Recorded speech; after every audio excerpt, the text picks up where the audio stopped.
All right, let's talk about a big one. Executive Order 14281. We're going to break this down for you piece by piece. Our whole goal here is just to give you a straight, neutral look at what the document actually says and what it's trying to do. We're using the text of the order itself as our guide, so let's just dive right in.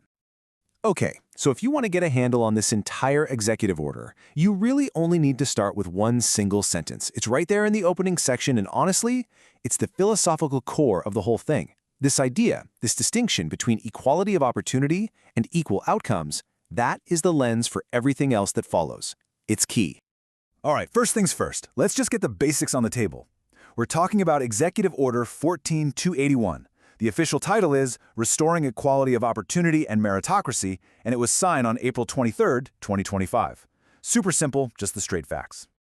So let's get into the why behind this order. If you look at Section 1, which is literally called Purpose, you'll see it doesn't just jump straight into rules and regulations. No, first, it spends time laying out a specific worldview, a whole set of principles that it says are, foundational to the country. And the order is very clear about what these principles are. It calls them bedrock principles, things like equal treatment under the law, treating people as individuals instead of members of a group, and pushing for a merit-based, colorblind society. The text basically argues that if you don't stick to these, the whole idea of the American dream is at risk. So after it lays out these core American values, the document does something interesting. It immediately identifies a threat. It points to what it calls a pernicious movement and claims this movement is putting all those ideals in danger. And right there, that's the central conflict the rest of the order is trying to solve. And this isn't some vague, shadowy threat. The directive gets super specific. It points a finger at one particular legal concept as the main problem, and that concept is called disparate-impact liability. Okay, so this is probably the most important question we have to answer to understand any of this. What in the world is disparate-impact liability? At least, what is it according to this order? Well, the next few slides are going to break down the definition that's right there in the document. All right, here it is, the definition, straight from Section 1. The order says disparate impact is basically a legal theory where, let's say, a policy leads to different results for different groups. Well, under this theory, that policy is basically presumed to be discriminatory. And here's the kicker. It's presumed discriminatory even if nobody ever intended for it to be. So the focus shifts away from the intent behind a rule and lands squarely on the effect of that rule. This really gets to the heart of the whole argument. The order draws this really clear, sharp line in the sand between two big ideas. On one side, you've got equality of opportunity. The order presents this as, giving everyone the exact same starting line in a race. But on the other side, you have equal outcomes, and that's framed as trying to make sure different groups all finish the race in roughly the same place.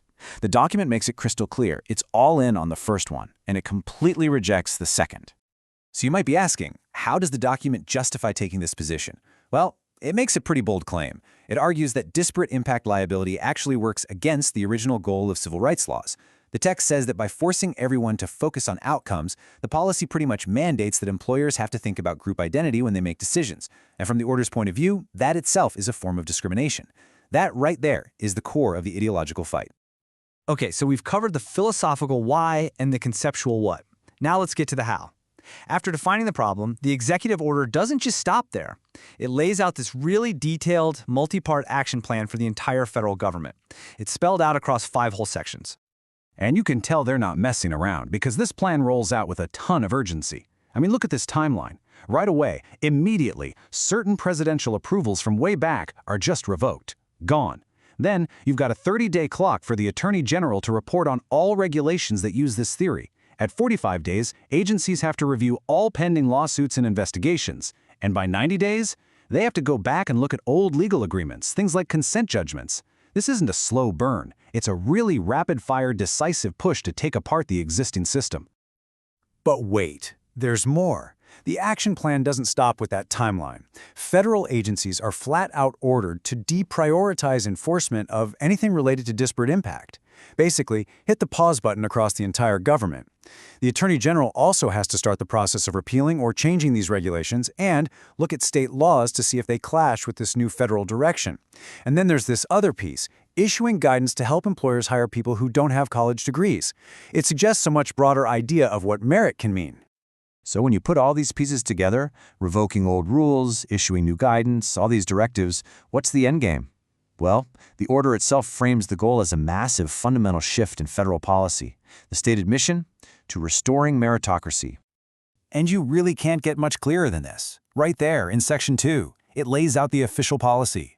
It says the goal is, and I'm quoting here, to eliminate the use of disparate impact liability in all contexts to the maximum degree possible. That's it.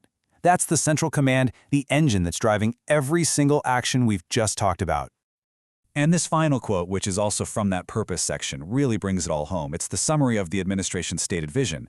It's about creating a system where they say people are judged on their own merits, treated equally by the law, and not just, defined by whatever group they belong to. Which of course leaves us with a really big question, a question that comes from the order's own language. The document is pushing for a colorblind society, for a true meritocracy. So the question it raises, and the one we want to leave you thinking about, is this. What does that principle actually look like when you try to turn it into real-world federal policy and law? That's really the central debate that this whole executive order pushes right to the front.